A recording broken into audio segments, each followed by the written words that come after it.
Wanted to ask you. LeBron. Well, hello everyone, and welcome to another episode of We Them Niggas.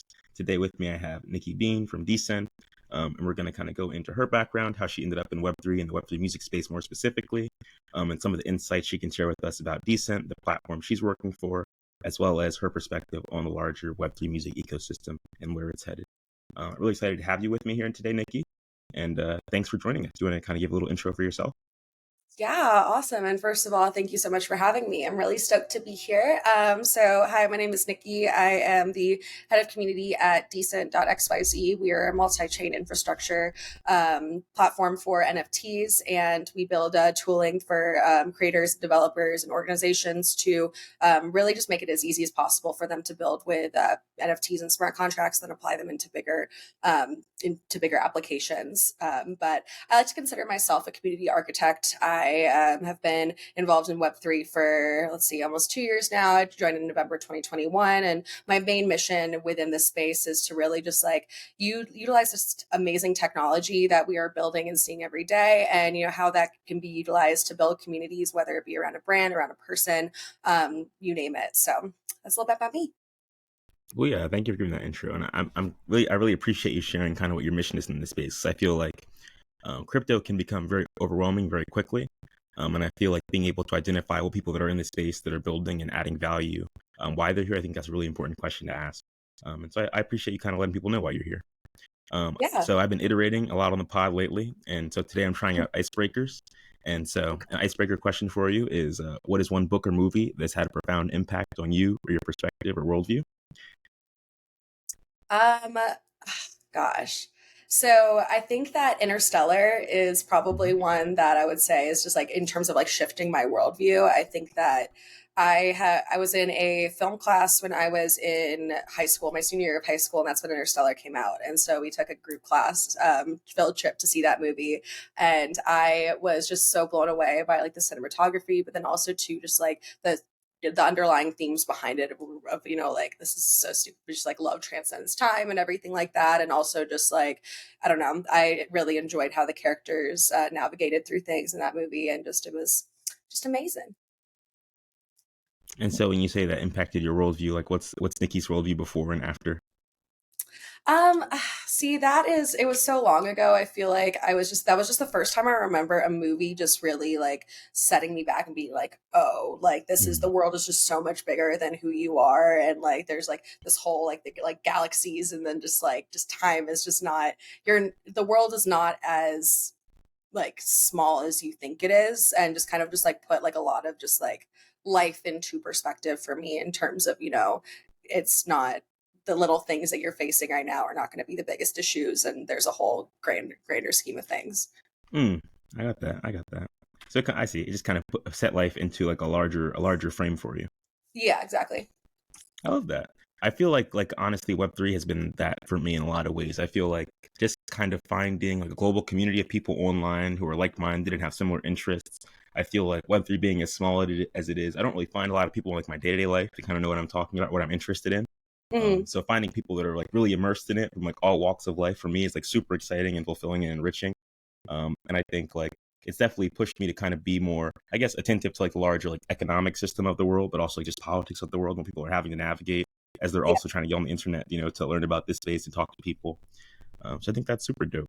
And I'll kind of use that as an opportunity to really ask you like, how did you first start getting involved in the music industry and then like find your way to the Web3 space? Can you share that for my audience as well?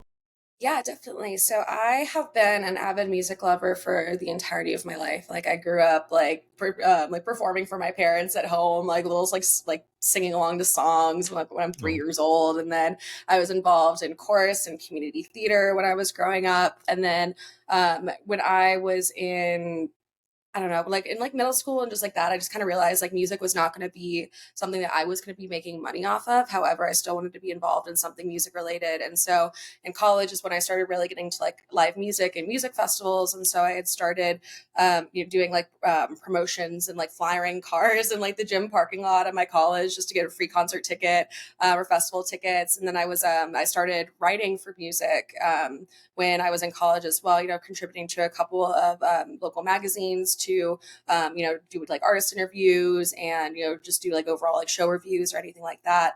And so through that, I was just like, I have to be music in some way, shape, or form. And so after I graduated college, I was finding it very difficult to get something in the music industry because it's an incredibly hard industry to break into. And so I ended up taking a job in Crystal City, Virginia, working for a mid-tier defense contractor. And I was running their internal communications and social media and doing like interviews for like trade shows and everything like that. But it was when I was in Virginia that I met Dwight Torculus, who would go on to be the CEO of Mint Songs, which is a music NFT marketplace that was on Polygon. It has since gone away.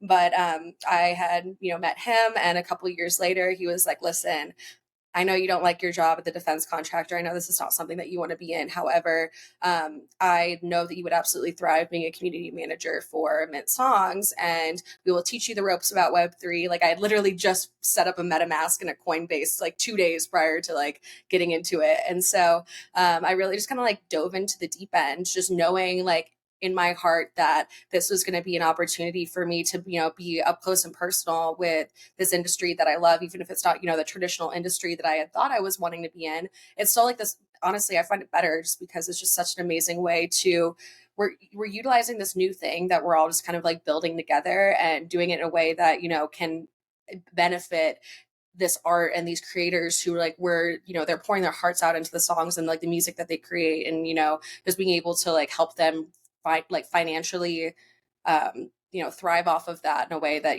the traditional methods don't really pull through on. So my very long-winded origin story here. By complete accident, I am now in Web3.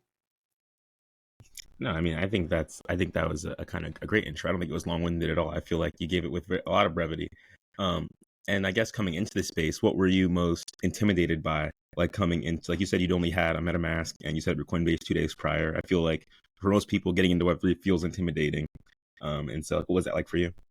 Incredibly intimidating. I was joining a team, like my literal first day at Mint Songs was me flying to San Diego for a team offsite. And Mm. so I was already just like going in completely out of my comfort zone as a whole. And so I think that leaving the defense corporate cushy, whatever job and going into Web3, that was, just intimidating of itself to be like, this is the unknown. But then Web3 as a whole, I think is intimidating just because it's like, it has been made to feel so inaccessible now, given all this technical jargon, all of these, different like UX hurdles that people have to go through. So, I said like I had to set up a Coinbase, and then I had to set up a MetaMask, then I had to uh, direct deposit funds into my Coinbase. Then I had to wait until then that could be purchased. And then like, all of like these steps, I was just more so intimidated. Like, am I going to get something wrong? Like this is money that I don't necessarily have to blow on like trying to figure this all stuff out. So like, I was just more so intimidated by like, just how all this stuff works. And Yeah. so, and which is a very real thing for so many people who are just not really sure how to get involved in the space. And so it's been really cool to then, in these couple of years that I've been in Web3, helping people get onboarded with the technology that they have, but then also working towards, finding accessible ways for people to get involved in Web3 without feeling like, super intimidated like I was. No, yeah, absolutely. I think that makes a lot of sense. I feel like it is super intimidating, and I think there's so many hurdles. Just like because it's like, what do I do? Like here, I do this, and then like you're saying, also having disposable income to even be able to make mistakes.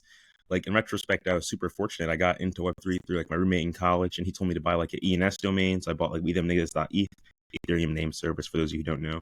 And they Mm-hmm. had like an airdrop, which means that they give out money essentially to people that have used their platforms and service. And so they gave me like $8,000, and that was kind of what jump started my like Web3 journey. I was like, okay, like I have essentially house money to play with, Yeah. which I think like left me like way more willing to like go in and do stuff. Like before I got that money, I owed people money. I was like working my job, and it was not good going. And so to all of a sudden be in like completely different like headspace about money and like being able to learn as well, I think for Mm-hmm. me was super encouraging and affirming. And something that I found just like learning about like the Web3 music space specifically is that so many artists that maybe are using NFTs, like their fans still need to learn how to do all this stuff to start engaging. Like you're talking Exactly. about like that UX boundary. And that's a big part of what inspired me to start thinking about like how can I use this platform to help people in general public become more informed so they can actually be engaged patrons and understand how to use it as a creative or like as a consumer.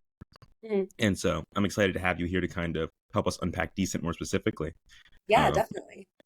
And so, as the former community manager for Mint Songs and now being part of Decent, what valuable lessons have you learned throughout your career in Web3 space, and like how have these experiences shaped your approach to building and supporting, I guess, creative platforms? Yeah, so I think that something that I have really learned is that, building community is not a one size fits all approach. There are so many different humans in the world, and there's so many different motivations for wanting to start a community. And so I like when I first joined, it was like oh, you have to make a Discord, you have to token gate this, you have to whatever. But then like it's community is so much more than just that. And so I think that just the one thing I have learned is, before you feel like, oh, I have to release the NFT, you have to build the Telegram group or the Discord or whatever, just kind of like taking a step back and really being like, who am I and what am I building a community around? And so, like, finding like the motivations behind, am I, wanting to connect, like, am I an artist who is wanting to connect my fans together and like build this like place for them to connect and thrive? Am I building this community for people to, share mental health tips and, like find like, a community for like supporting that kind of thing, so there's just like there's many different ways of like, or motivations behind people wanting to start a community. And then there's it's just as many, if not more, ways that they can like go about doing it. And so definitely the biggest thing was like, one, like community is not one size fits all. And then also too, like it's okay to pivot, I think is just the one thing that I'm a perfectionist at heart. And so it's really, really hard in this like consistently changing industry. And also just like it's tech, things break. And so like sometimes like you just got to learn to pivot. And so it's like knowing how you can go about creating the same goals with maybe a different approach is also incredibly helpful. So you don't also feel like you're like stuck in a box. Like you have ways to still like do accomplish what you want to. I got that. I think pivoting is super important. I worked for a startup earlier this year focused on like racism in the workplace. And we started a Mhm. pivot, I feel like way too late in the process. He was like, we have to change directions. And I was like, we haven't had any clients since I worked here. I feel like this is kind of late to the conversation. But Yeah. that's what I was interested in. And I think like in the Web3 music space even more so, I think there is definitely competition, but also a lot of problems that we haven't started to ask how can we solve yet, that aren't Mhm. new to the music industry. So I'm very excited to see like what the future of this space looks like and how it continues to serve and empower artists. Inside your own community involvement, what kind of communities are you involved in outside of like Decent and stuff like that? Like what have been, I guess, meaningful communities to get involved in as you've kind of gotten into Web3 and become more of an online person? I assert you weren't as online before Web3. I definitely wasn't myself. No, I definitely was not as online. I joined Twitter with like 400 followers, and just like I was the one that was like lurking and retweeting all the funny memes that you'd find. So I definitely, it was a big jump to be super online now. But when I joined Web3, I was very much like, I want to support creatives and I want to support women led or women run organizations. And so when I joined Web3, I was very much into like the PFP projects that were like women led or, like women empowerment or, just minority empowerment. Like that was just very, very big for me. Cause again, accessibility and, equity is something that's really, really important to me in the space as a whole. And so I joined very quickly Alpha Girl Club. I joined Meta Angels. I joined Women Rise. Let's see, oh gosh, what are some others? Like Rebel Society, some other women led PFP projects. Surge Women, they're amazing. Yeah, so just like a whole bunch of like women led PFP projects, and then recently I just finished the SheFi season 8 cohort, and SheFi is a run by the amazing Maggie Love, and it is focused on education and empowerment of women and non-binary individuals to learn about Web3 and to really just like feel like empowered to like take take the leap to join. And then another one that I just joined as well is Boys Club, who are absolutely amazing in every single way. The Denver group of ladies is just A1, and so yeah, just a lot of women centric communities and organizations, because as anybody knows, you're going to feel most empowered and you're going to feel most exciting when you're surrounded by people who look and think like you. And that could be said in something about like an echo chamber, but then also I know, like I'm sure you can like feel it too. Just communities where you feel more comfortable in and feel like you fit in, then you're more like motivated to want to act in, and you're more motivated to want to like contribute to and feel like you can be a part of it. And so that was definitely my main focus. And then also just helping connect other women with these platforms as well too, or just different resources that they can then also feel like they can, if they align with it, they feel like they can, be a part of it and thrive. No, yeah, I think finding communities where you feel seen and valued are so important because I feel like those are places where you want to continue to show up. Like you find value in being with Yeah, those people. It like fills your cup as opposed to like taking like water from your cup, as some say. And I feel like exactly. that's I love been that saying. yeah, right. And I feel like that's really what I find to be so valuable about like the Web3 space. Like especially like going back to the point I made earlier about there being so few people I feel like you can meet in day-to-day life who are like super well versed in this space. I feel like right now it's like a space that most people don't really understand and like have like a misinformed opinion about also as well most of the time. Which is also like why I'm interested in kind of creating this platform and this podcast. But yeah, I have so much love for the people over at Boys Club, Dina and Natasha, and like I think it's so cool what they're doing. I Yeah. definitely take a lot of inspiration from their like international community building and the live events they do like at the different conferences. And I think Maggie Love and Shifi is also super impressive and definitely interested in learning more about that space as I continue to connect with more people in this space. But I know I Mhm. connected with Jade, who's very active in the Web3 music space as well last week, and she shouted Yes. out Surge Women to me as well. And I think those are phenomenal resources. I definitely think they're phenomenal resources. And I think they create safe spaces, but also space where people can learn, which I feel like is what's so valuable getting into Web3. Like, for me, the first community that I joined in Web3 was like Shark DAO, which was like they're trying to like fractionalize ownership of nouns, which was like a Yeah. PFP project kind of thing, for people that don't know. And like I thought it was cool just because like I bought like some Shark tokens. I was like, whatever, like I'll get into this Discord. My roommate was on like their multi-sig very involved, who got me into crypto, same person. And I was like, oh, this is interesting. And I wasn't like super impressed to be honest, but I was like, it's cool. There are people here trying to buy like things together with their money. But what I was most intrigued by was like people in like they have like an alpha channel, like NFTs, DeFi alpha, and I was like, oh, they're like talking about like what's going on, like what I should be investing in, what I should buy, and I was like, oh, I like this. I like kind of like having people to kind of put me on to like the current events of crypto, so I feel like that's like just hard to find honestly, and Yeah, that's also a definitely. big inspiration for me. Inside those communities that you've kind of gotten involved with and seen, what have been like? Have any of them informed how you approach community building and organizing now online in your roles, and like yeah, like how so? Yeah, I mean, I feel like this would be such a high level and generalized response, but there's something that's good. There's something that you can, take from every new place that you enter. And, everything is a learning experience, is like I like to say. And so being in, all of their discords, I would take like, oh, like even just like how they organize this, like, and how they, separate their like different like geographies or motivations or anything within their community to make sure that things are organized, because I love organization. Or like for example, like Boys Club has a pop-in newsletter, and so like I take like some like little like hints from them of just like even just like things like with the voice, like how you say things and how you write things. And so definitely being a part of those communities. And also too, like I've learned a lot from just listening from the people who are in those communities. Like especially I've gained a lot of knowledge when it comes to how Web3 and like people outside of the US are able to interact and engage in Web3, and how, for example, like the longest time, like Ethereum was just so inaccessible to people because of how expensive it is. But again, like it's just $5 back when gas was $5 on ETH, like that is even like inaccessible to people not in American countries who like, like more volatile pricing and everything like that. And so a lot of learning that I found as well too was just by like pure listening and exposure to other people who I wouldn't have been connected to otherwise, and getting those other perspectives too, because then that helps me shift, like, or at least like I take that understanding when I'm building my own content, or like I'm saying things for like and building community content for. It's like I can take this into my head of, oh well, it's not the bubble is not just the United States. There's like so much more going on, and there's just other things that we have to keep mindful of too. Absolutely, and I guess that brings us to Decent. So I'm interested. Can you tell us more about Decent as a platform? What are the unique features and capabilities that are apart from other NFT platforms?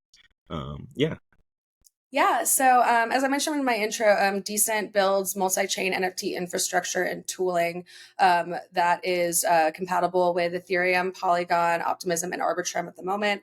And so we have a couple of different ways that people can access the Decent infrastructure. So first of all, the first product is our Creator HQ, which is our no-code smart contract deployer. And so we have a number of different contracts that people can, start with in order to deploy an NFT. One is our additions contract, which is our basic ERC 721A, and that one includes, everything from like pre-sales to allow listing to token gating to everything, you name it. But you can go in and immediately just like fill out the required forms, upload your artwork, audio if you're making a music NFT, everything like that, and deploy within a couple of minutes without ever having to do any sort of code. And so that was incredibly important, especially for people like me who have no technical experience, but I'm still able to release an NFT, which is the coolest thing ever, and I do it often. And so that was one of our tools, is our no code creator HQ. But then also our JavaScript SDK is, again, within a couple of lines of code, anyone with basic JavaScript knowledge can tap into our SDK via GitHub. And we have within that a bunch of, step-by-step tutorials. We have templates that creators can just go into and swap out some code in order to make everything from, custom collection pages to their own creator portfolios. So, you name it, really within the SDK. And then the product that we just released a couple weeks ago now is called The Box, which is our single click NFT checkout tool that handles bridging, swapping, and secondary aggregation of tokens and NFTs in the back end. So so if you are coming into, for example, say like I am listing an NFT that I created with no code through the Creator HQ. I have it listed in Ethereum on Optimism. However, all of your tokens are in Matic on Polygon. With Box, you can come to that checkout, and it'll show you the equivalent of however much I listed on Optimism Ethereum with however much in Matic. And so you can just click one click checkout, and then it'll handle, swapping the Matic and, making sure you have it in Optimism Ethereum, then in order to purchase that NFT, and that handles all of it on the back end. And so it really abstracts all of the, like I was mentioning earlier, the scare, like when it's like scary to interact in Web3, especially with like when money's involved, bridging and swapping at the moment is an incredibly tedious and, like it leaves a lot of room for user error. I have a lot of tokens that are put in, like a lot of money that's in some random ass token right now that I can't get out because I bridged something weirdly. And so like the box is really just taking that, like all that guesswork out of it and just making it as quickly as possible for people to purchase NFTs. And then going back to the secondary aggregation part of that is probably something that I'm most excited about, because, when NFTs sell out, you want to make sure that the user is staying within the experience that you created for them around a mint page or anything like that. And so if you go to an NFT and you want to buy it, it says, oh, this is sold out, you have to go to OpenSea. The box would just keep everything within that one minting page. And so it would find the lowest price NFT that's listed on secondary and aggregate that for you, so you can still purchase off of the original minting page without having to go other places in order to find that NFT. So basically within Decent, our main goal here is to build accessible infrastructure and tooling so that, again, people can feel empowered to interact, to build, to, create their ecosystems with NFTs and within Web3 without feeling like they have to be this super technical, like have this like technical mindset in order to make that happen. Mm. And can you speak like a little bit more about this multi-chain ecosystem and like why it's important for creatives? I feel like, I know you mentioned Arbitrum, you mentioned Base, is Optimism, Arbitrum, and Optimism. Those are both layer twos, yeah. Yeah. So it is L2 summer over here. And we have had, honestly, like we've had the foresight for L2s for a minute now. We made sure to include Polygon, Optimism, and Arbitrum in addition to Ethereum in the launch of the Decent protocol back in October. Basically, the kind of our mindset is, again, we've seen how expensive Ethereum has gotten and how slow Ethereum's gotten just because of increased activity, and just like it's just become such an unsustainable way for people to do everyday transactions. If you're like a gaming platform, for example, and you're like sending transactions in bulk or like these NFTs in bulk, it's incredibly expensive and a little bit slower to do that on Ethereum. Whereas layer twos, on the other hand, they kind of offload that activity and that, and that cost from Ethereum by handling all of these transactions, on this layer two chain. And so it's layer twos, like Polygon, Optimism, and Arbitrum have made it incredibly accessible for those bulk transactions to be made at such a lower cost and with higher efficiency. So it's really just making it so that, the average user can do a transaction. And I just launched a Polygon NFT, and like in total to mint it was 3 cents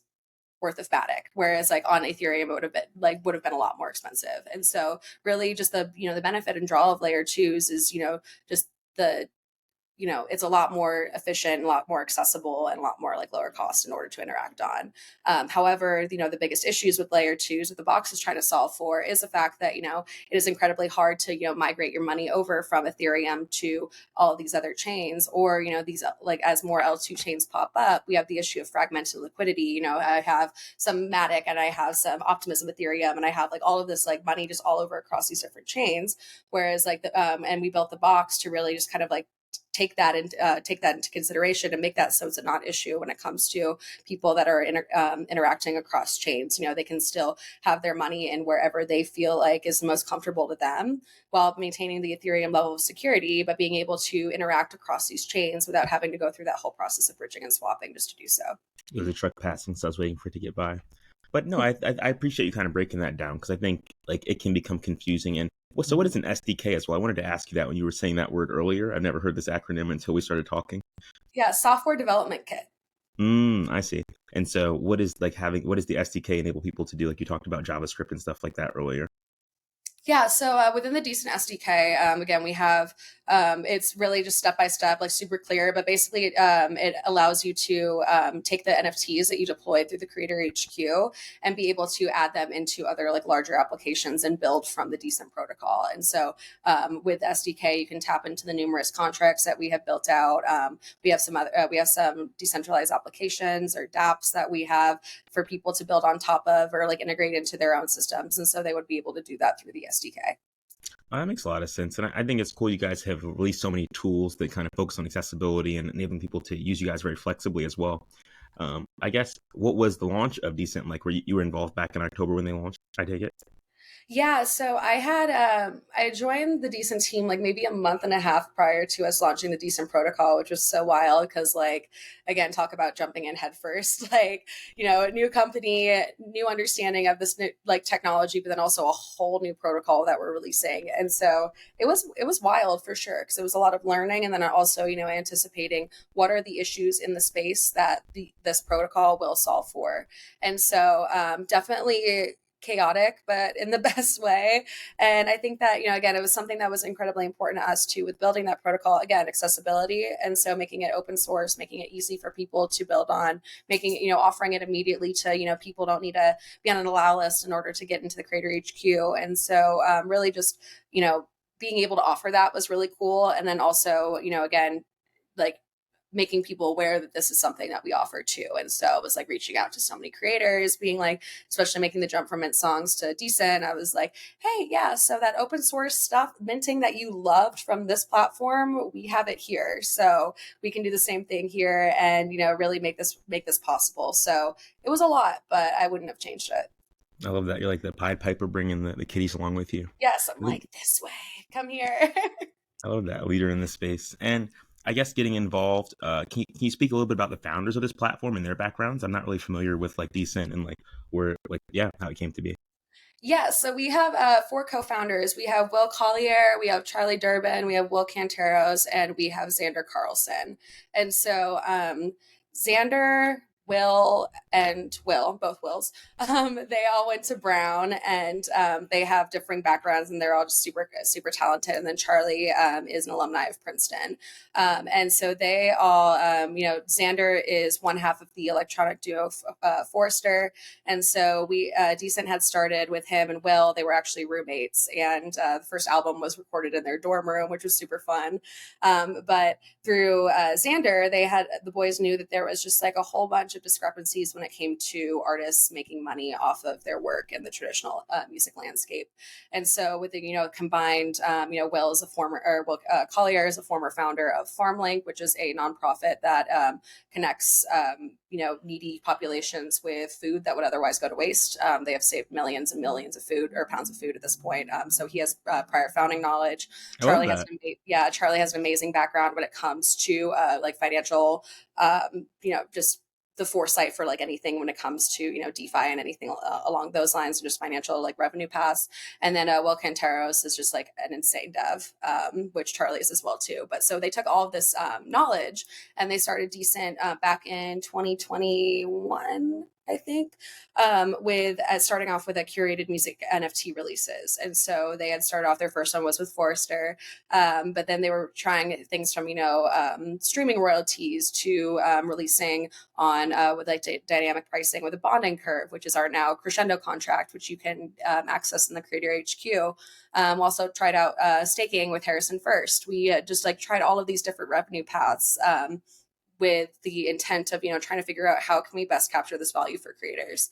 And so and especially with the special foresight of, or not foresight, but the knowledge they have from Xander being in working with labels and touring and everything like that, we get to see the firsthand. And so they had packaged all of that information and all of those learnings and all of that knowledge up into the Decent protocol in October, which is what we see and what we're building on top of today.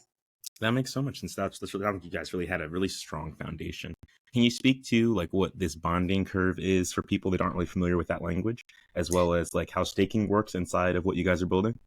Yeah, so I will do it in like more like example format because like honestly, this is I still love it. like I wish I could be like dive into the deep and nitty gritty of it. But so for a bonding curve is what we consider dynamic pricing. So when you set NFT price on a bonding curve, you do it as an open edition, and you would set like a time period for how much it would go up by. But basically, I would set it at a slope to where I list my NFT at zero point 0.1 Ethereum. And then the first person to buy it would buy it at 0.1. The next person would buy it at 0.11 because I have it set to go up incrementally. So that person buys it, then the next one would pay 0.12. So the whole concept of like pricing on a bonding curve is to really just, reward early people or early collectors who would be buying it at the lowest price, but then also the demand dictates the price of it. So you have, as people are buying it like ups and incrementally. So you're going to capture a little bit more value than you would just at like a price or a fixed price and a fixed edition. So we had first tried that with Amanda Francis with her single attachment theory, and she's just so sick. I could not recommend her enough. She's just so very forward thinking. And so we experimented with her with that. And then staking, on the other hand, is I'm going to put it into the example of Chill Pill, which is a music NFT PFP community. They have a whole bunch, an amazing network of professionals and musicians and whatnot within their community. But we built out their staking mechanism. So with staking, you can take, for example, I would take my Chill Pill NFT. They're called pills. They're super cute.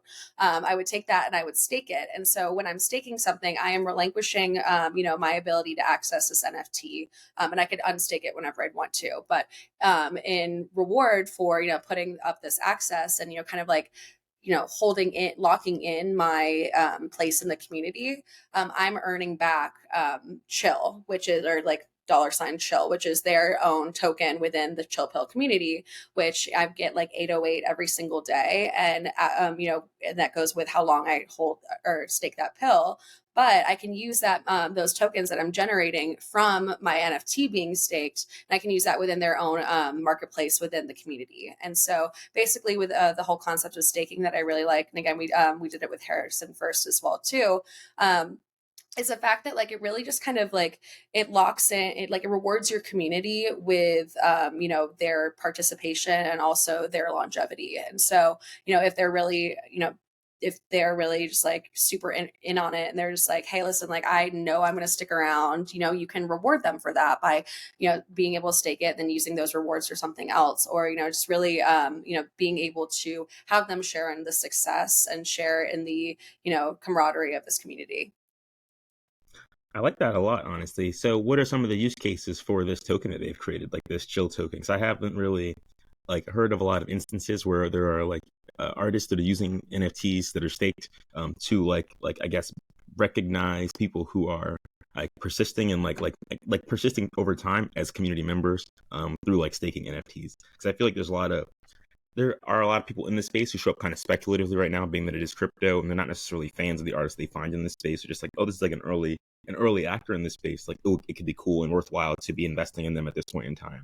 And so, like, especially as I'm building out my community, We Them Niggas, I think a lot about like who's showing up to community calls, like the biggest indicator of who's engaged and paying attention, and like interested in adding value and not just kind of finding value when it shows up for them.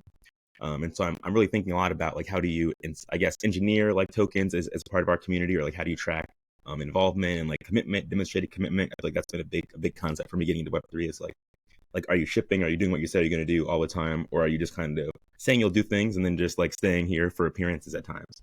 And so I'm really interested in learning a little bit more about this chill and like the tokenomics around it. And tokenomics for people is just kind of a term that speaks to what incentives are, I guess, native to a token that someone can create online.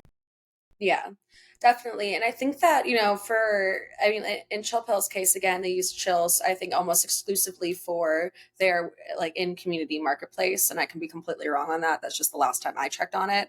But I'm also seeing, and when it comes to, rewarding engagement and rewarding that within your community, there's a lot of other ways that creators can do it without needing to like have to go through figuring out like how to release a token and then also having to, manage that too.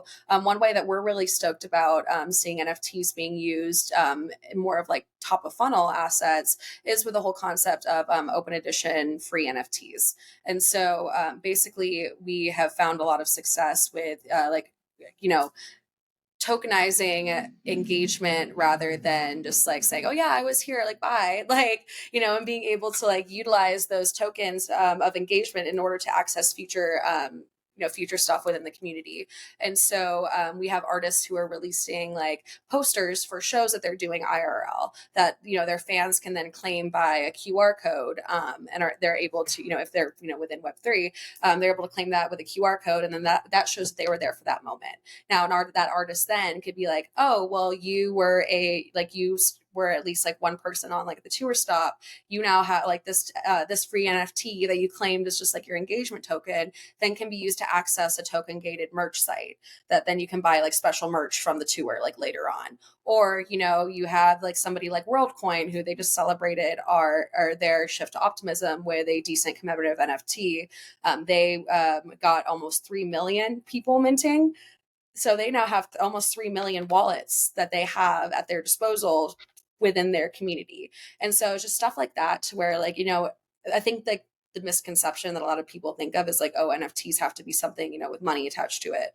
And, I think of them more as just like they can be used as badges to, signal that this person was here for this event, or they can be badges to, be like, hey, I'm a fan of this person. Like, I'm going to claim it just like, and so, the more they can be utilized in so many different ways to where it's not even have to be something like super crazy like staking, but you can still utilize these NFTs that are not something that's super, it's a low lift to you guys, but then you're able to utilize those and those contracts and those addresses for later on perks and rewards.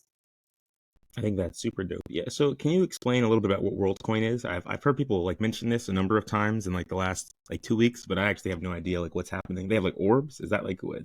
Is that what world like? I'm going to be honest, I'm not a WorldCoin expert.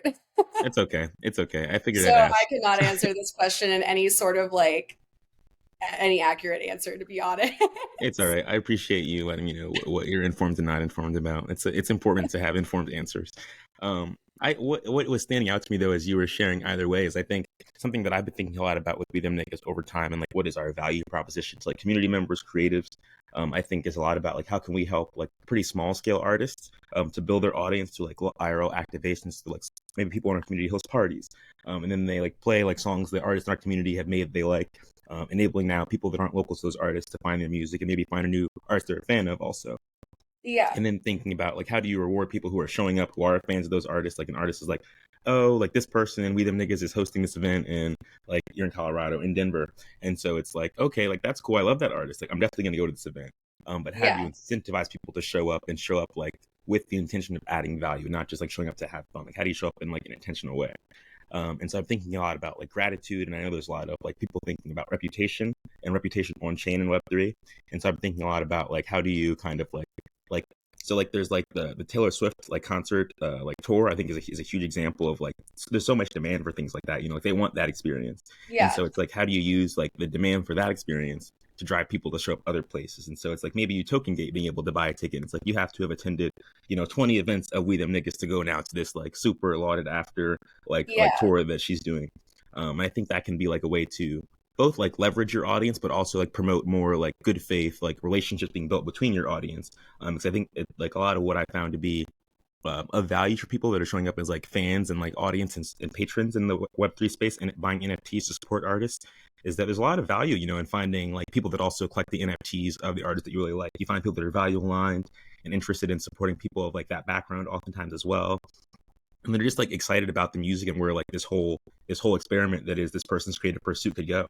And so I Mm, think it's really interesting to think about like how can you like create like new experiences for people that kind of start online that wouldn't have happened otherwise being an artist just by like leveraging the fact that you have people's attention and like they want to have a new kind of relationship with you. I think the idea that you don't necessarily have to have a parasocial relationship with the person that you like admire so much is exciting yeah, to a lot of fans in the Web3 space, but I think a lot of artists that aren't that or aren't in Web3 really aren't necessarily always taking a fan centric approach. But I feel like this space kind of demands it because people are giving you money for NFTs. So I'm really excited to see, I guess, where like how people start to navigate like the IRL and online experience of being like a artist community member, but also like how do people start to push new kinds of relationships and dynamics between their audiences and like their community more so at large. And so yeah. that's something that I'm really excited for about like the future of Web3 and the music industry as a whole. What are your thoughts on the future of the music industry and like how the Web3 space is going to impact it, like based on what you've seen and what problems you guys are trying to solve and like what challenges you're seeing as things break and get resolved and stuff like that over at Decent?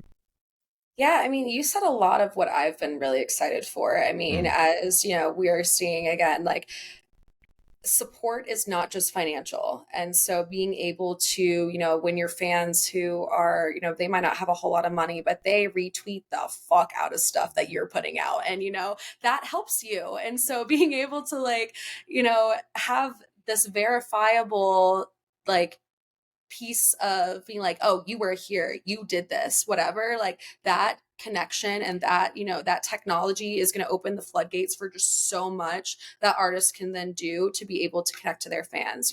Something that we've been doing at Decent, or that we're playing around with Decent is a rentable contract, which mm, is where an artist to say you're doing a show and this ticket was, or you are a holder of this rentable ticket, and then you realize, oh my gosh, I'm like, oh my gosh, I can't go to the show. However, I know somebody in that city who then wants to go. I don't want to give up my, I don't want to give up my ownership fully in this community. However, I say, listen, you can rent this ticket from me for the duration of this event.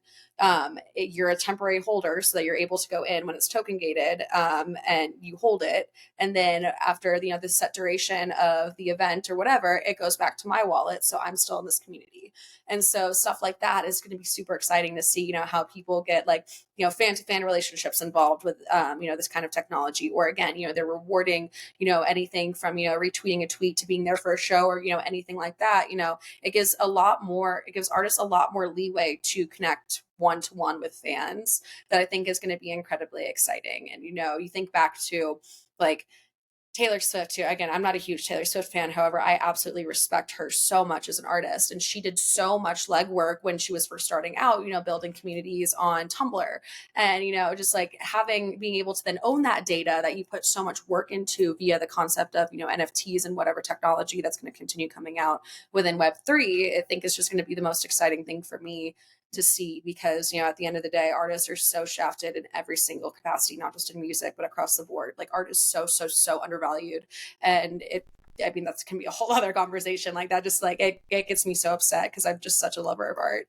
And I think that this technology is going to open up so many more doors to for connection, but then also really just like earning what you should be off of your art and having that, control of your, like, your income and your artistic process, and being able to, really just run your business how you want to without having to be at the hands of labels or, getting like waiting for this third party vendor to like send you your money or anything like that. So, yeah, there's just a lot that this technology is going to be able to connect creatives to, both from a fan like community aspect, then also like a financial aspect that I think is just gonna change a lot of stuff, hopefully.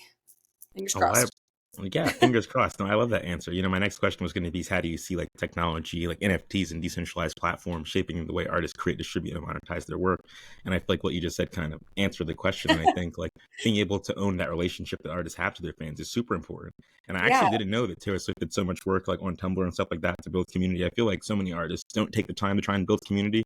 I feel like a lot of artists start to like put themselves on a pedestal like very quickly for the amount of work they put into like just improve at the craft. But I feel like if you're not necessarily investing in your audience and like making sure that they feel like recognized and appreciated for like the work they do to help you build like your audience, because exposure is super important in Web3. And I think like you were saying, art, like if having an audience that's just retweeting the fuck out of your stuff, is posting stuff on Instagram, like that means so much, especially when someone respects that person's taste. Or like, oh yeah, like what did they just retweet? Like I got to listen to this song.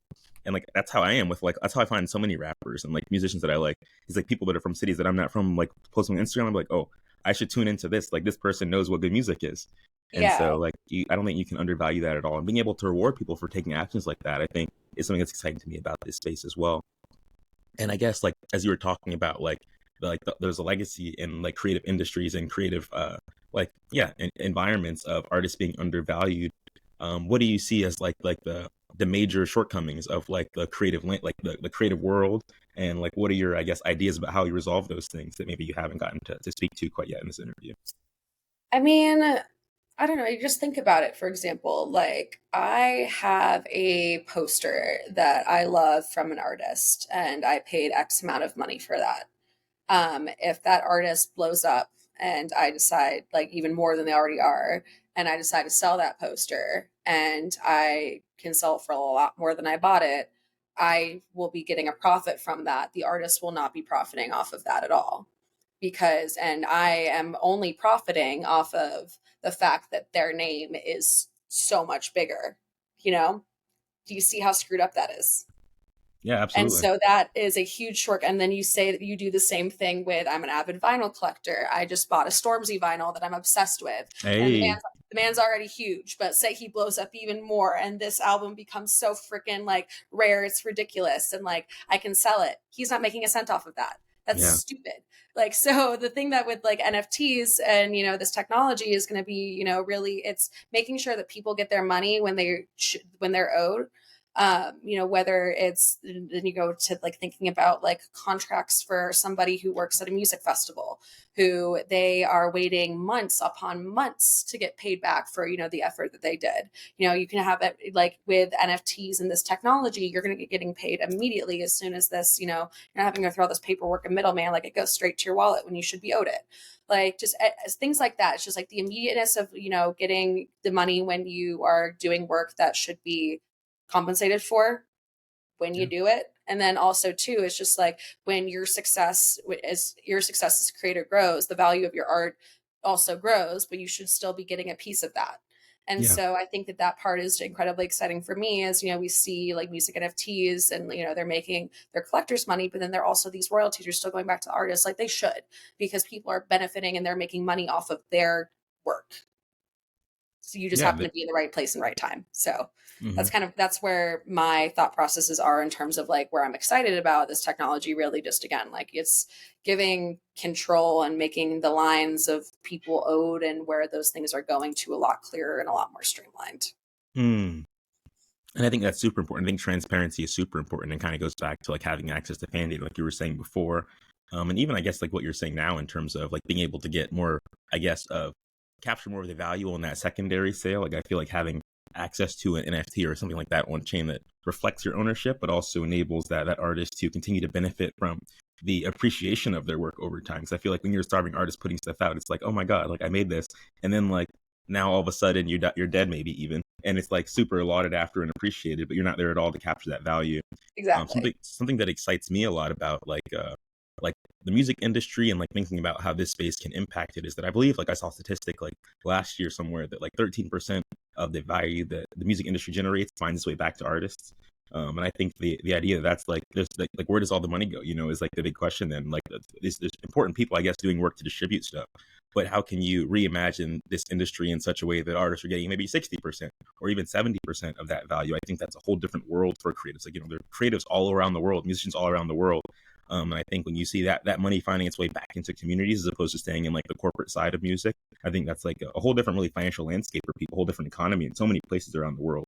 And for me, Yeah. that's super exciting. So I see a lot of artists that are social impact minded and thinking about like philanthropy and stuff like that, but super under resourced and like putting a lot of effort into their creative side and maybe in a contract where they have to be focused on that creative side, but maybe like all of their creative interests aren't in the world of music, but that's kind of where they've locked themselves into. And so something that excites me is like what does like the future of like really and like I think in Web3 I see like a mutual aid culture. That's like kind of something I've noticed, like doing research with water and music in the fall. That was a really big insight for me, was that a lot of artists that were being supported were like showing up and like adding value to the space and helping create spaces for artists to connect and meet each other. And like the people saw potential in as a creative as well. But I think like how do you like grow this mutual aid culture that's so prevalent in Web3 into something that's like a function and like a part of the overall like global music culture? Because I think when that's really the case, then it won't be so much about like, oh, I need like a label deal to secure distribution and like have access to people. It's just like people that are in the world that want to add value to you and what you're doing because they see you as like someone that's worth giving a platform to. I think is like the paradigm shift that I'm excited about and waiting for. Really, it's something that interests me. Is like you see DAOs and Web3 and like these kind of co-op-esque on-chain organizations, and it's like how do you create an industry and like organizations that add value to artists and provide services to artists that are also like staffed by artists, you know? And so that Mhm. they implicitly have that professional acumen and that understanding of like the corporate side of music, but it's also no longer corporate because it's like people building for people. And that's I guess what excites me most about this space, this technology, is like seeing a more people-centered world where there's less incentives that aren't in the interest of like individuals who are stakeholders in the ecosystem and like showing up Yeah. like with good intentions. I feel like there's so many people to be showing up in the music industry and care about music. It feels disheartening to see that they still aren't winning out in like the grand scheme of where value ends up. So this is what was on my mind. Yeah. So No, it's like, mhm. I mean, yeah, no, it's like it's so cool. Like there's everyone always at like the question's always there of like, oh, what are you excited for in the future? It's like I'm excited for the stuff that hasn't been built yet Mm, because I know that the stuff that I'm working with right now in order to help creators build ecosystems around their art did not exist a year ago. And so and it's already like making such a big change for people. And so to think about what we can like what Decent's going to build and what other people are going to build that we're going to be able to build with and like all of this stuff that hasn't even that's in the works or is just still like a thought that like it just needs a couple more steps in order to make like a reality is so sick to me. And I think that we're honestly like I'm always a glass half full kind of person, and like I do have my rose colored glasses on, even though I'm also on the flip side an incredibly cynical person, so it's a really I have no Gemini in me, which is crazy. But it's I like to think with like the rose colored glasses that because we have so many people who are so passionate about creating this system for artists and creatives and individuals to really own their experience and to really just feel like they can be empowered to do something without needing the bigger pictures and bigger players to be able to succeed is something that I'm incredibly I think and it will happen, and I'm just excited for the things that are going to continue to come out that make it possible. and that makes a lot of sense. And I think like what I see is that all the people that are in this space right now and kind of thinking like you're saying is like things are emerging, you're keeping up with like what's new. Like I feel like all of a sudden you have so much like a whole different like I guess toolkit to be thinking about, like how do you distribute your music, use these tools as like new tools come into existence. So I absolutely agree with you. I'm very excited to see like what people continue to build and like how the I guess like the conversation around music and Web3 continues to shift. I guess Yeah. outside of work, what are some of your personal goals and aspirations you have for yourself in the coming years? Like continuing to like what yeah, I guess what kind of legacy do you want to leave in this space as you continue to build your reputation and like the demonstrated commitment you have to artists in this space and like yeah. Gosh, it's a big question. I feel like I don't know. I'm just a huge proponent of just continuous growth. Mm, I am very interested in mental health. I am very mm, interested in therapy and getting resources to help that whenever and like helping people get to those resources and constantly trying to better myself, understand where I can be doing, where I can learn from a situation that might not have gone my way or I might have not been the best person in, and how I can learn from these and everything like that. I think that I I'm just consistently trying to be better in some sort of aspect in my life. And so I hope to bring that kind of energy to everyone else around me, with this like kind of like positive, like glass half full mindset. I'm like, okay, like this is a really shitty thing, but like what can I learn from it? And like what can I take out of this that I can then be better from the next thing, whether it's, and keeping that energy that I can then give to other people. And so I really hope that whatever like legacy I lead or, whatever I'm working on is just the constantly, you can always, there's just always just something about you that can be just like a little bit better. And like, you could just like work on just like a little bit more. And especially coming from a background of like, I have a serious, like I deal with depression, anxiety, eating disorders, like the whole thing. I'm a mess over here. And so like, I can understand how saying like, oh, there's a little bit of better, like a little bit of you that could be better every day. Like is some people are probably like, dude, what is she talking about? Like, no, I'm there. I get it. Like, and so, but it's, if you're just constantly, working towards, trying to be a better human for the people around you and for yourself. And so where you can succeed and where you can bring, where you can feel like you're bettering where you like the room that you walked into, then that's something that you should keep up. Yeah, I think that's leadership. I think when you're walking in and leaving somewhere better than you found it, you're like leaving a mark that people can't, disregard by any means. And Yeah. I appreciate you touching on mental health as well. Like I've dealt with crippling anxiety throughout my life, and I Yeah. think like mental health is super important to me. Undergrad, I studied psychology and philosophy, and I'm still really interested, like having a more, I guess, concrete grasp of like what is anxiety and depression, and like what is this phenomenon that we have done. I wouldn't say a poor job of like figuring out, but I feel like how these things show up and how they come to be and how we resolve them and like sustainable ways is still like a big open question in like the field of mental health. Like there's replication crisis in like the psych research field. And I think medication is super prevalent in the world of mental health, but it's not necessarily a sustainable solution and doesn't necessarily allow people to have like control over their quality of life day to day. And I think that's what people want more than anything when it comes to mental health. And I think the music industry specifically is a place where we see like it's ripe with people struggling with mental health and just like an inability to take care of themselves and like find fulfillment even. And so something I guess I'm curious to ask you about is, have you thought about like how does your legacy actually like impact mental health in the world of Web3? Like I feel like healthcare, and not just I guess the world of Web3, but like the music industry is actually what I meant to say just now. I feel like healthcare is kind of lackluster in the world of arts in general. Do you have any thoughts on like how we kind of improve that and like the quality of life of artists more broadly, like the technology aside? Yeah. So, well, first of all, Backline is an incredible organization that is centered around musicians and music professionals in relation to mental health. So, 1000% would say to look them up because they do Okay. incredible work. But when it comes to like the work I'm doing and how that affects artists, again, I'm just like, I end every space that I do saying like, as I always say, make sure you go outside, touch some grass, breathe some fresh air, drink some water, take care of yourself because nobody else will.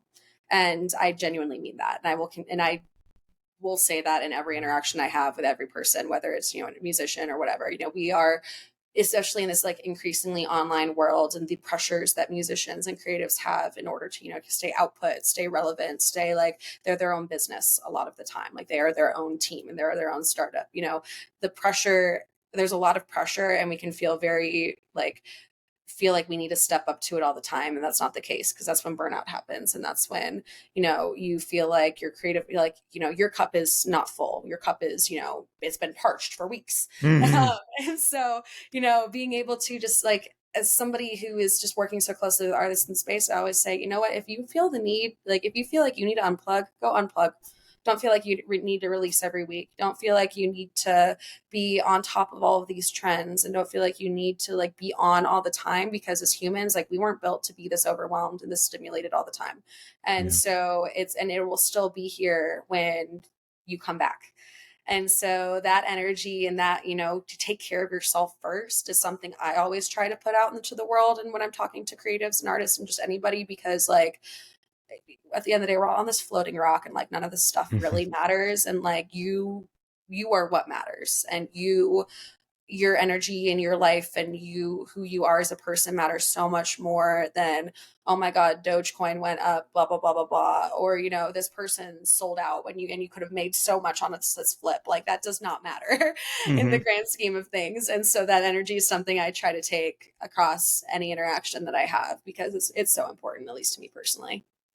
I mean, I love that. I love that. I love that response. I think like I've been figuring out like how do I open and close my podcasts, and I don't know how I'm going to put touch grass in the closing of my podcast now, but I'm definitely going to tell people to go take care of themselves. So I think that is super important, and it's honestly something I would say I struggle with a lot. I feel like my relationship to self care has always been like lackluster. I feel like people look at me in the past sometimes and they're like, "Who like raised you? Like who taught you how to take care of yourself?" So I'm just like walking around looking kind of bummish and like doing my thing, like eyes on the prize. Maceo Whatley knows what he's up to and what he wants and what he cares about. But I Mhm. think like in this year since graduating undergrad, I've been focused a lot more on like what is my routine around self care, like who am I talking to about my mental health, and just like what's working, what's not working in my life consistently. Like who am I finding to be those people I can rely on and call my support system, and like how do I prioritize those people to make sure I'm reciprocating that energy. And I think it's so important for people just in general to identify, who's in life, to be there with you and like going to stick it out and like cares about your well-being day to day, interested in hearing about it and being part of that support system. I think if you don't take time to structure your life for yourself so that you make sure that your needs are taken care of, then like you can wind up, like you say, like weeks going weeks being parched and not told anybody. And like people all Yeah, around you are like willing and like super enthusiastic and would love to be pouring into you, but just don't know that's what you need. So I yeah, think it's super important to take space for that. And yeah, I love hearing your response. So thank you so much. yeah, of course. And then like moving into like closing out our interview here, what prompted us to do this was the tweet that you posted online, and I have a little screenshot of it here in my notes. And what you tweeted on the 14th was, if you're a man in Web3 and you continually diminish the learning capacity of your girlfriend, wife, parents, etc., when it comes to understanding these concepts, maybe, just maybe, consider that you are the one making it hard to grasp. Being a woman or older gen isn't the issue. And then you have a nice little emoji. And I'm curious in like hearing your thoughts. And like in this tech industry, there's like a prevailing stereotype in general that women and older people are less equipped to understand and participate in emerging technologies like Web3.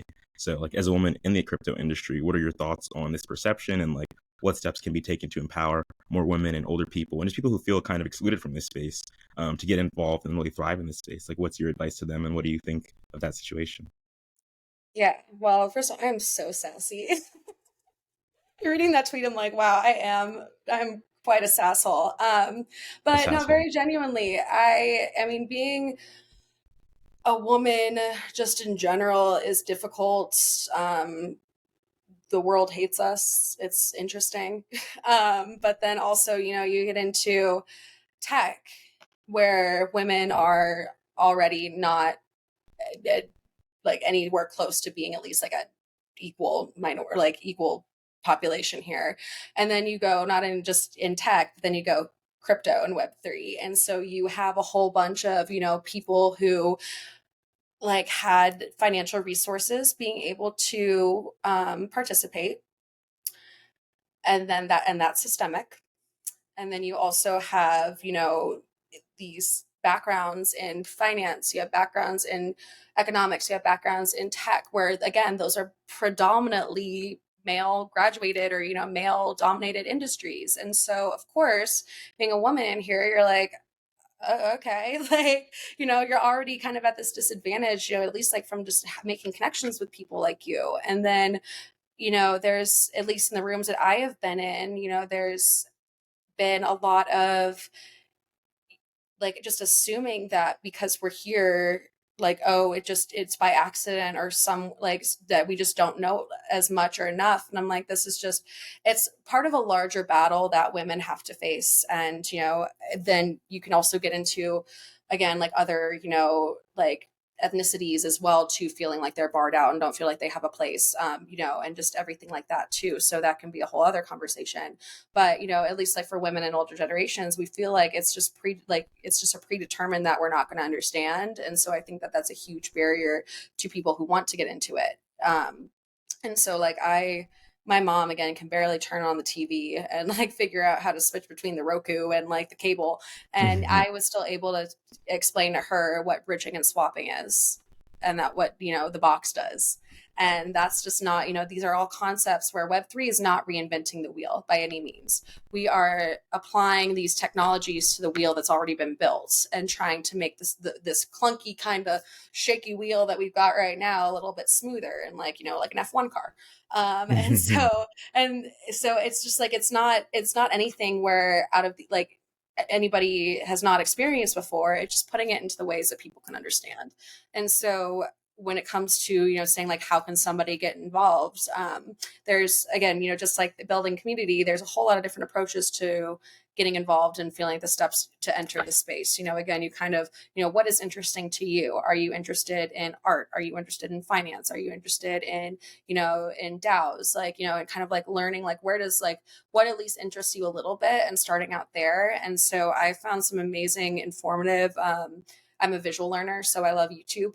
So finding like whiteboard crypto has been amazing for my learning in terms of, putting it into visual and then like explaining it really well. And so just finding resources like that to help you explain. And then honestly, I found that, finding people on online, whether it be like for Twitter, I find a lot of people who I enjoy on Twitter who I just follow them, and I'm saying like, and I learn from them and what they put out, or, even just like reaching out to people and being like, hey, I'm new in this space. Like, I really enjoy how you are approaching things. Like, do you have any idea? Like, do you have any suggestions on where to start? Because like, you're going to learn the most from people who, again, either like, like look like you, or you connect with, or, you feel like you can reach out to them for assistance. And there's so many people in Web3 who are like that. And so those are definitely my suggestions when it comes to getting involved, especially for like an older generation or a woman, because you are not incapable. I can promise you that. Like, if I can get into it, you can get into it. Yeah, absolutely. And I love that response. I appreciate you speaking directly to the people on the podcast. I think that's what the platform is for. And I think even more specifically, that what you were saying about like looking at like the questions that you have and the problems that you want to solve, like that's so important. Like I feel like if you're interested in getting into Web3, like think about like what you care about, what problem you care about in the world, and like say like who's trying to solve this using the blockchain. And you'll probably find like at least one Mirror article, one person like who's like actively thinking about that, like way more than you think anybody should be thinking about it. Like, and I think that's honestly like what I love about Web3 is finding people who are super deep into a rabbit hole about like how can we make the world a better place, and like how does this technology and this issue fit together in like a meaningful way that like can help get us there. And like even if they're like doing stuff right now that's not the future of that solution, like they're going to be like someone that's really thought really deeply about that and thought about what they're working on right now doesn't work. They're going to know, and I think it's super exciting to be able to support those people, let those people know they're not alone in caring about that issue, and being able to find the communities of people who are value aligned and like really committed to starting to resolve those issues, whether or not that solution is on chain. Like the solution to mental health is not probably on chain, like I'm very skeptical that's the case. But there are a lot of people here interested in that, like yourself and myself.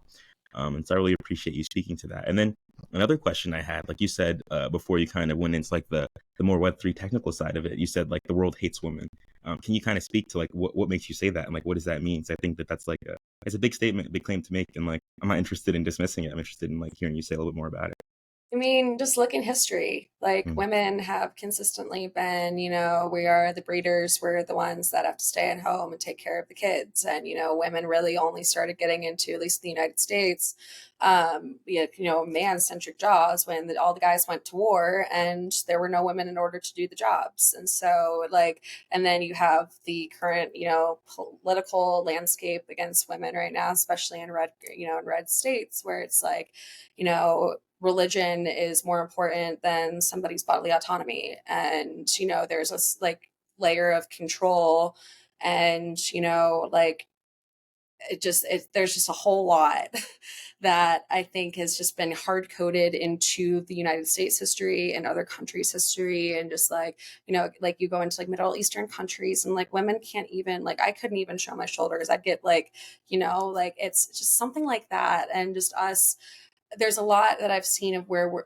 women are more viewed as objects rather than as people. And it's like, it's disheartening, and elections make me very terrified. And, it's just a reality we have to deal with. And I am just so grateful that I am surrounded by such a wonderful, group of men and, male identifying people who are, so supportive of the women in their life, or women identifying people in their life, and they are, they will speak out to stuff like that when they see, I mean, like, I'm so blessed by a decent team who they, like, I told the guys after I had this specific instance that triggered that tweet that I made, I was like, listen guys, like, I was just in a room where the women in the room were meant to feel very uncomfortable by being empowered in tech, and they were like, we would never, like, we will speak up if this is ever in this case. And just because, like, they know that this is an uphill battle that we have to face, and men are more likely to listen to men.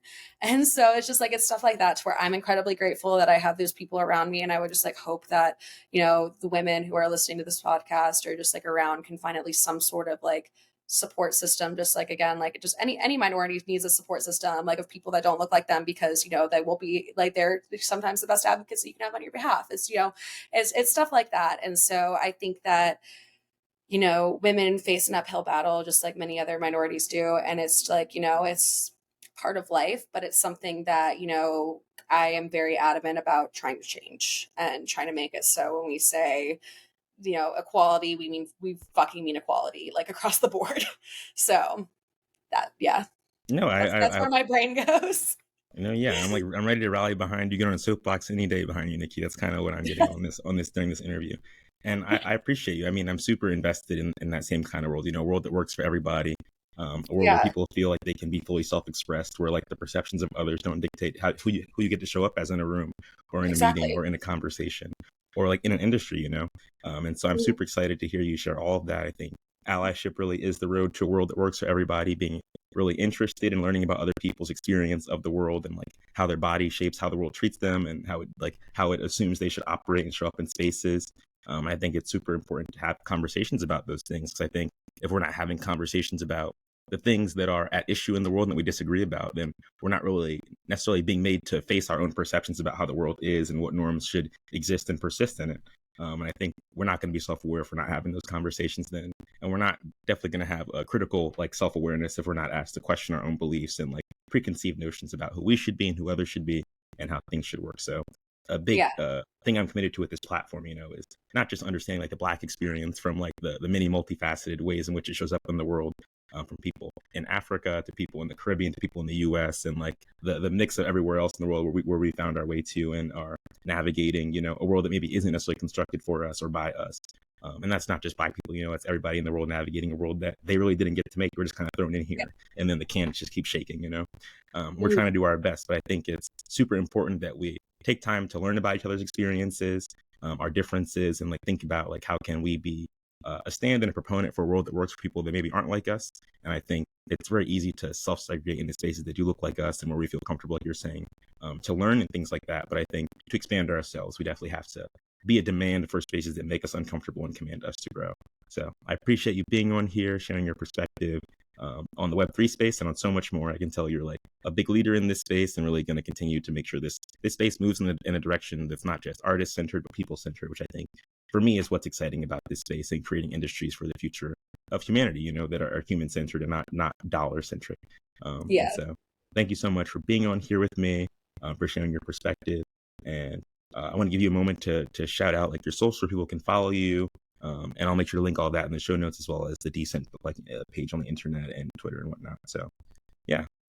Yes. Well, again, thank you so much for having me. It's been an absolute pleasure chatting about all the things that make me so happy and passionate and drive my engine over here.